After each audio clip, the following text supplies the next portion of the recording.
ګرانو کتونکو السلام علیکم. زه محمد سلمان همدرد د حق غږ پښتو چینل خبري لنډیز کې ستاسو قربا اوس تاسو پام را اړوم د مهمو خبرونو لنډیز ته. د افغان سولې لپاره د امریکا خاص استازي زلمی خلیلزاد د پروسې د سلا مشورې لپاره د قطر په لور روان شوی. خلیلزاد پر خپل ټویټر پاڼه لیکلي چې قطر ته پر لاره بله لومړی انقرې ته ځي او هلته به د ترکیې د چارواکو سره پر افغان سولې پروسې خبرې اترې کوي.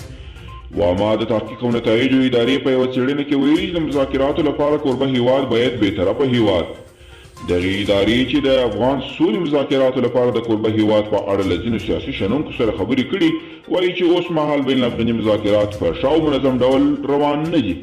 ولسمشر غني د ملګرو ملتونو د عمومي مجمع ځانګړې ناسته کې چې د ویډیو کنفرانس له لارې ترسره شوه ویلي د افغان جاپان روغتون طبي تجهیزاتو او امکاناتو ته شدیده اړتیا لري. نوموړي ویلي د کرونا وبا دویمه څپه د خلکو تر کورونو رسېدلې او د ژمي په موسم کې د دغې وبا له دویم څپې سره مخ یو.